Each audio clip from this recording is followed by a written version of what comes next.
Okay, good evening. Welcome to Earth to the Other Side. My name's John. I'm your host, and tonight I get to speak with Mr. Quinn Chipley, who had an NDE when he was 11 years old back in 1967. And what's really interesting is he actually had the opportunity to be the observer, observing himself, having his own life review. So we'll hear more about that in a second. Welcome to the show, Quinn. It's great to have you. Thank you very much for the invitation. It's a pleasure to be here, and I hope that by talking a bit about what my experiences have been, other people will be helped along the way. So, briefly stated, it was I'm assuming it was 11 years of age. Quite frankly, at that point, it was all I know. It was summertime, and two of my friends and I were goofing around in the garage apartment of my friend Jimmy's house. His brother was off at work, so we were invading his space and having some fun time in there. And the only reason I emphasize that it really was not a fancy garage apartment. There was concrete floor, which will figure into the episode. So we were playing the game of how long can you hold your breath, and which is very innocuous. There was no choking, no squeezing of the chest. It was just hold your breath. And so when it got to be my turn, I just vigorously, uh, held my breath, bore down very, very forcefully. And the next thing I knew, I was suddenly someplace totally different from anything I had experienced before. And it was basically a black space, but it was a black space that had an illumination to it. And the best example that I can give to people is it's as if you're in just a regular movie theater. You're about the only person in the movie theater, but the white light from the projector is shining up onto the screen, so it's sending a glow that sort of permeates the blackness around you. Yet there's still the notion that you are in a dark room, but it wasn't in the least bit scary. It wasn't creepy. It was just interesting. And I became aware of the fact that there was really no sound to speak of.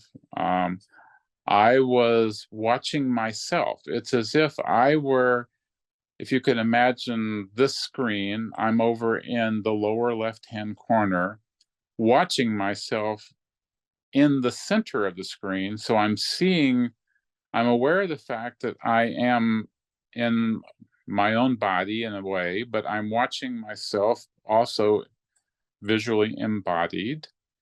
And so I'm, which is kind of curious in itself, watching myself. And then suddenly, in the area in front of me, around what would be the movie screen, it was like a rotation of myriad black and white television screens. And of course, this is what I experienced as a child anyways with television. That's all we had at that point, was black and white TV. But each one of these screens, as they were rotating around, presented a different episode within my own life. And if I focused into any one of those particular screens, then all of the motion stopped, and I would zoom into that particular scene.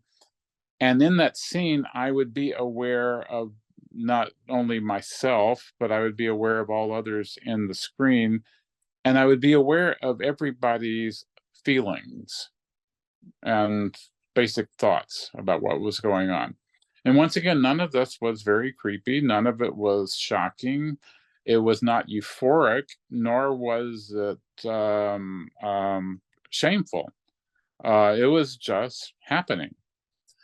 And so this went on, and I'm seeing these different images and, participating, and then withdrawing out of them and going to something else and withdrawing out of them. And the whole color scheme at this point is almost sepia toned.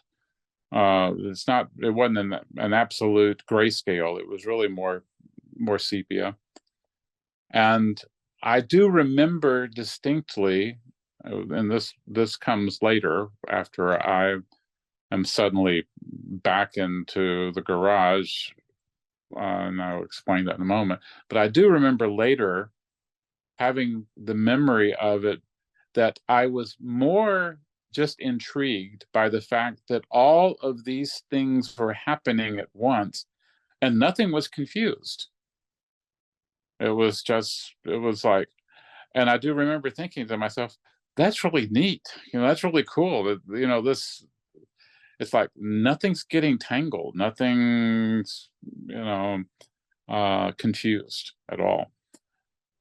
But so with this, basically, so there I am, I've been experiencing this while watching the screens.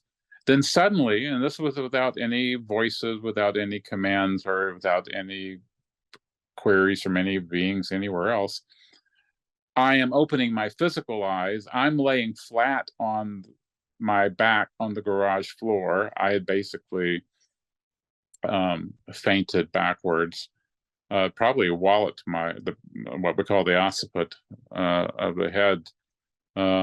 But there really was not much. There wasn't any pain that I remembered from that. There was nothing.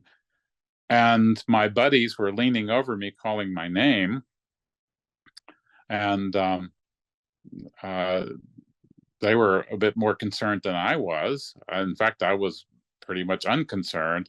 And as I am opening my eyes, I come to my feet and I start trying to tell them what I had just experienced. And I was met with sort of side eye and what the hell are you talking about type of things. And that was the first experience that I had of, oh, this isn't going to communicate very well. There was that feeling. And so I didn't know how to communicate it. And interestingly, through my life, this memory has at times just simply fallen into a submerged place to where it just did not ever surface for years and years at a time. And then other time later on, it would suddenly come back up and I would remember, those things. Now, I don't remember a lot, excuse me, of the experiences that were actually viewed on the screen. I do think that there was one particular experience when I was actually a crawling infant, and when my brother was standing over next to me, and I remember explicitly where we were where the dining room was adjoining the kitchen. And I remember him pointing down to me, and he was upset about my behavior, and I knew what he was thinking in this thing. And it was also odd because the memory of this was me watching myself. That is, I'm seeing myself. It's not like I am remembering this from the perspective of being inside my little infant body. I am seeing my little infant body and my brother and all of us, playing this out. And evidently he was communicating to my mother, who was back behind us somewhere or another in the kitchen, that type of thing. So I do think, because I've told people have asked before, what's your earliest memory? And I say, well, it was at some point when I was an infant crawling, and this was what was going on. And people will say, well, that doesn't really happen to people. And I know from my professional training that would be extraordinarily rare to actually have an encoded memory recovered from that period of time. So that was pretty much it. And now I didn't know what to make of this, and it literally, it was years, it was decades until I finally recognized that this is what I call an NDE light, for lack of better terms. But it's like, oh, well, first of all, I'm thankful that I did not actually physiologically injure myself worse than I did. That was, even though we were children playing, that was not just child's play. whacking the back of the skull at that particular point. There's some very interesting vessels, which are the circle of Willis at the back there, which are a little tenuous at times. And then I tried to figure out what had actually happened, and it was after I was in medical school when I finally realized, oh, I vasovagaled out after a Valsalva movement, and which is not uncommon. So for that kind of thing to happen. So I don't think it was just the fainting per se that triggered the event. I think it was the fainting and the impact. So so I did come across reports of NDE experiences along the way, and finally pieced together the things and realized, oh, this was interesting, and I think this is really what happened to me. Now, going on further, what was the impact upon my life? Quite frankly, not a lot at that point. It was interesting, but as I said, I usually suppressed the memory for the longest time in order to get by in the world. And then it was years later when it started coming to light again. And the years later came about when other types of spiritually transforming experiences started occurring at some point along the way.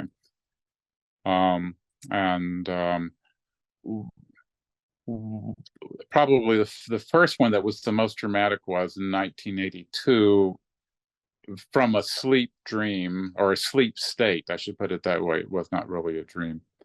I suddenly saw myself looking through the window from the hallway into a neonatal nursery and seeing a nurse in nurses' whites, which was actually kind of uncommon for that period. Most of them, very few actually wore the crisp, starched nurses' whites, holding an infant with this enormous shock of black hair, and holding a newborn, and with a very big red blotch on the cheek.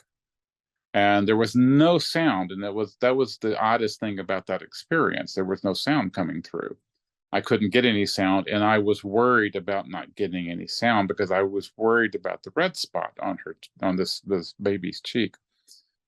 And I woke up, woke into a woke state, or an awakened state there.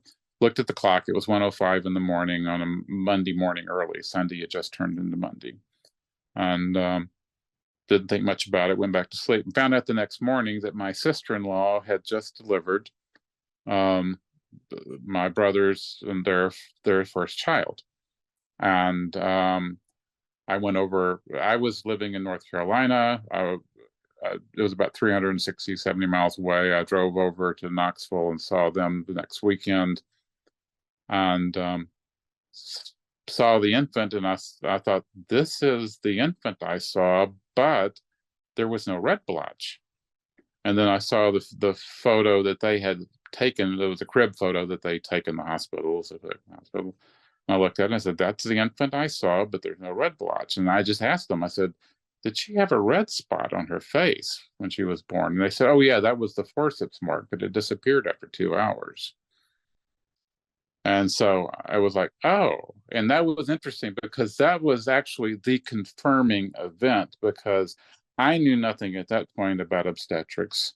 And they didn't know what I was angling for. I just, threw this out there unprepped for them. And it was confirmed. It's like, oh. Wow, this is all so interesting. Thank you so much for sharing everything. Going back to your NDE, so you mentioned a lot of really cool things. Like, for example, in your life review, or in the act of observing your life review, the portion with your brother and his thoughts. So you had mentioned you knew what he was thinking. Did you know what he was thinking because you took on his perspective, like, or was it communicated to you somehow, or you just it was, observed it? as I'm watching the scene, I'm seeing both of us. We're both within camera frame, for lack of a better word. We're both within camera frame, and I'm aware of me, but I'm aware of the fact that I have no verbal thoughts at that point. I don't have words, but I'm aware of the fact that he's using something which are called words, and that these words are expressing to someone else whom I'm perceiving as being my mother, his displeasure and his disdain for what I am doing there crawling on the floor at that point. So and so I'm aware of that, all in the sense of the emotions, but I'm also aware of the fact that there is that he is using a tool which I did not actually have, but quite frankly, when reviewing the scene, I didn't need. I don't know if that makes sense or not Yeah, to that you. makes sense. And yeah, and in this awareness at the time, were you, um, 11 years old, or did you feel no sense of age? And that I did not really feel any sense of age. I did not feel any sense of age. The only thing that I would classify as 11-year-oldish is this whole, wow, that's really neat. I mean, it was like, it really was the childlike view of, this is a fantastic existence.